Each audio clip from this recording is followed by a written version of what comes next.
പറയുന്നുണ്ട് UDF അധികാരം കിട്ടിക്കഴിഞ്ഞു കഴിഞ്ഞാൽ ലീഗായിരിക്കും അവിടെ ഒരു മധ്യ അധികാരത്തിലേക്ക് കയറി വരുന്നത്, അല്ലെങ്കിൽ അവർക്കായിരിക്കും കൂടുതൽ പ്രയോറിറ്റി നൽകുക എന്നൊന്നും പറയുന്നുണ്ട്. അപ്പം അങ്ങനെ മുസ്ലിം ലീഗ് എന്ന് പറയുന്ന പാർട്ടി അങ്ങനെ പ്രയോറിറ്റൈസ് കൂടുതലായിട്ട് കൊടുക്കുന്ന ഒരു പാർട്ടിയായി മാറുമോ UDF വരുമ്പോഴത്തേക്ക്? അതായത് ഇപ്പോഴത്തെ കാലത്തെ ഒരു പ്രത്യേകത, ഈ പണ്ടത്തെ കാലത്ത് നമ്മളിപ്പോൾ ചില ഈ ചെടികളുണ്ടല്ലോ, അതായത് ആരും ശ്രദ്ധിക്കാതെ നിൽക്കുന്ന കാശിത്തുമ്പയ്ക്ക് പെട്ടെന്ന് കാശിത്തുമ്പയെക്കുറിച്ചൊരു ആർട്ടിക്കിൾ വന്നു, ചാനലിൽ വാർത്ത വന്നു, ഇതെല്ലാം വന്നു കഴിഞ്ഞാൽ പിന്നെ ആ കാശിത്തുമ്പയ്ക്ക് വരുന്നൊരു എല്ലാവരും കാണുമ്പോൾ അത് നോക്കി അതിനെ ഒന്ന് കമൻറ്റ് പറഞ്ഞു പോകുന്നൊരു സ്ഥിതിയുണ്ട്.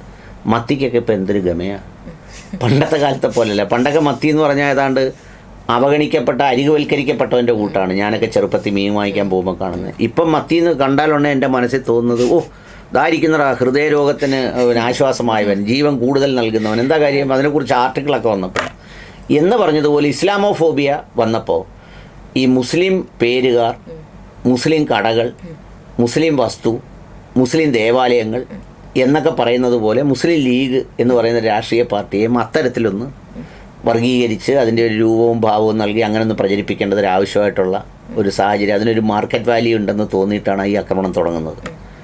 ഏതാണ്ട് 50 വർഷത്തോളമായി UDF മുന്നണി ഉണ്ടായിട്ട്. കുറച്ച് ഇടക്കാലത്തെങ്ങാണ്ട് CPM കൂടെ UDF നിന്ന് വിട്ടുനിന്നു എന്നുള്ളതല്ലാതെ എന്നും UDF അഭിവാജ്യ ഘടകമായിരുന്നു മുസ്ലിം ലീഗ്. മുസ്ലിം ലീഗിൻ്റെ ഒരു സംഭാവന UDF ഭരണത്തിൽ വരുന്നതിന് എപ്പോഴും ഉണ്ടായിട്ടുണ്ട്. മുസ്ലിം ലീഗ് തിരിച്ചടി നേരിട്ടപ്പോഴൊക്കെ UDF ഭരണത്തിൽ നിന്ന് പോയിട്ടുണ്ട്. അപ്പോൾ അതിന് തിരിച്ചും കോൺഗ്രസും മുസ്ലിം ലീഗിന് അതിൻ്റെ പ്രാധാന്യം എല്ലാ ഘട്ടങ്ങളിലും കൊടുക്കാറുണ്ട്. ഇപ്പോൾ ഉദാഹരണത്തിന് കഴിഞ്ഞ പ്രാവശ്യം 4 മന്ത്രി കഴിഞ്ഞ് 5ാം മന്ത്രിയെ പ്രഖ്യാപിച്ചപ്പോൾ വലിയ വിവാദമായി. പിന്നെ പലപ്പോഴും വിവാദങ്ങൾ പറയും പ്രധാനപ്പെട്ട വകുപ്പുകൾ മുഴുവൻ മുസ്ലിം ലീഗാണ് കോൺഗ്രസ് വന്നാൽ കൈകാര്യം ചെയ്യുന്നതെന്നൊക്കെയുള്ള വിമർശനമൊക്കെ വരുമ്പോഴും കോൺഗ്രസും അത് ഉൾക്കൊണ്ട് ഹൈക്കമാൻഡും പണ്ടത്തെ കരുണാകരനും ആൻ്റണിയും ഉമ്മൻചാണ്ടിയും എല്ലാം ആ പ്രാധാന്യം ലീഗിന് കൊടുക്കാറുമുണ്ട്. ലീഗ് ഇപ്പോൾ എന്തെങ്കിലും ചാടിക്കേറി ഒരു വഴിവിട്ട് കാര്യം ചെയ്യുന്ന ഒരു ലീഗിൻ്റെ സാമൂഹ്യ അന്തരീക്ഷമല്ല ഇന്ന് കേരളത്തിലുള്ളതെന്ന് നന്നായി തിരിച്ചറിയാവുന്ന ആളുകളാണ് സാദിഖ് അലി തങ്ങളും അതുപോലെ തന്നെ കുഞ്ഞാലിക്കുട്ടിയും അടങ്ങുന്ന അവരൊക്കെ. ഈ മുസ്ലിം ലീഗ് എന്ന പാർട്ടി ഈ ശരിക്കും പറഞ്ഞാൽ മുസ്ലിം സമൂഹത്തിന് വേണ്ടിയും അല്ലെങ്കിൽ ജനങ്ങൾക്ക് വേണ്ടിയും ഏറ്റവും കൂടുതൽ സേവനങ്ങൾ ചെയ്തൊരു കാലഘട്ടം എന്ന് പറയുന്നത് CH മുഹമ്മദ് കോയ ഒക്കെ വിദ്യാഭ്യാസ മന്ത്രിയായിരുന്ന ആ കാലഘട്ടങ്ങളിലൊക്കെയാണ്, മന്ത്രിയായിരുന്ന കാലഘട്ടത്തിലൊക്കെയാണ് വളരെ അൺകണ്ടീഷണലായി, അത് ഒരു ജാതിക്ക് മാത്രമല്ല, പിന്നെ എന്താ പറയുന്നത്, പിന്നോക്ക ക്രിസ്ത്യാനികൾക്ക്, പിന്നോക്ക ഹിന്ദുക്കൾക്ക്, പിന്നോക്ക മുസ്ലിങ്ങൾക്കെല്ലാം കൊടുത്തത്.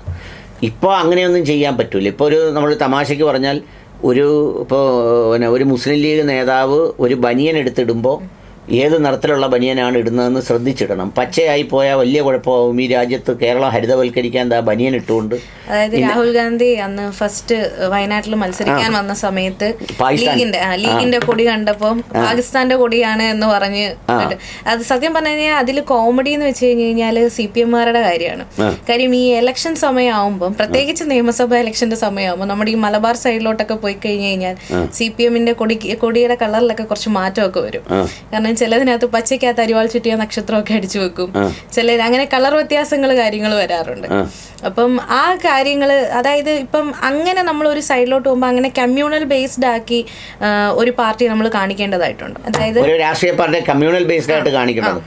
അല്ല, അങ്ങനെ കാണിക്കാൻ പാടില്ലല്ലോ. മുസ്ലിം ലീഗ് അങ്ങനെ ഒരു കമ്മ്യൂണൽ സംഗതി അവരങ്ങനെ എടുത്തിട്ടൊന്നുമില്ല. അവരെപ്പോഴും വളരെ സെക്കുലർ പ്ലാറ്റ്ഫോം, എനിക്ക് പലപ്പോഴും തോന്നിയിട്ടുണ്ട് അമിതമായി സെക്കുലർ പ്ലാറ്റ്ഫോം സ്വീകരിക്കാറുണ്ടോ എന്ന് ചോദിച്ചാൽ, അവരിപ്പോൾ ഗവൺമെൻറ് അധികാരത്തിൽ വരുമ്പോൾ അവരുടെ ഓരം പറ്റി വരാൻ നിൽക്കുന്ന ഒരുപാട് മൃദു കമ്മികളും മൃദു സംഘികളും ഉണ്ട്. പ്രൊവൈഡഡ് അവർ മുസ്ലിം പേരുകാരല്ലെന്നുണ്ടെങ്കിൽ ഒരു പ്രിഫറൻസ് ഇവിടെ കിട്ടുമെന്ന് വിചാരിച്ചിട്ട്, ലീഗിൽ കിട്ടുമെന്ന് വിചാരിച്ചു. അങ്ങനെ പല ആളുകളെയും മുൻകാലത്ത് UDF ഭരണ കാലഘട്ടത്തിൽ കൊണ്ടുവന്ന് വിളയിച്ച് വിട്ടതാണ്. ഇപ്പം സംസ്കൃത സർവകലാശാലയുടെ VC ആയിരുന്ന രാധാകൃഷ്ണൻ നടന്ന് വിദ്വേഷം പറയുന്നതും, നമ്മുടെ കാലിക്കറ്റ് യൂണിവേഴ്സിറ്റിയുടെ VC സലാമുക്ക നടന്ന് പറയുന്നതും എല്ലാം അവരെല്ലാം ഈ ഓരം പിടിച്ചു വന്നവരാണ്. അപ്പോൾ അതുകൊണ്ട് ലീഗ് അങ്ങനെ ഒരിക്കലും ഒരു ഒരു ഒരു കേരളത്തിൻ്റെ ഒരു പൊതു സാമൂഹ്യ സ്ഥിതിക്ക് ഭംഗമുണ്ടാക്കുന്ന എന്തെങ്കിലും തരത്തിലുള്ള ഒരു പ്രവൃത്തിയിലേക്ക് പോകുന്ന പാർട്ടി അങ്ങനെയല്ല. കാരണം അങ്ങനെ ആകാനാണെങ്കിൽ വൈകാരികമായി അങ്ങനെ ആകേണ്ട ഒരുപാട് സന്ദർഭങ്ങൾ ഉണ്ടായിട്ടുണ്ട്. അതായത് ബാബരി മസ്ജിദിൻ്റെ തകർച്ച, അന്നൊക്കെ എന്ന് പറഞ്ഞാൽ കോൺഗ്രസ് നേതൃത്വം സമം BJP എന്ന് പറയുന്ന ഒരു നറേറ്റീവായിരുന്നു എല്ലാവരും ഉണ്ടായിരുന്നത്. നരസിംഹറാവുവിനൊക്കെ അതിൽ പങ്കുമുണ്ട്. നമ്മൾ നറേറ്റീവ് എന്ന് മാത്രം പറഞ്ഞുകൂടാ, അന്ന് പങ്കുണ്ട്.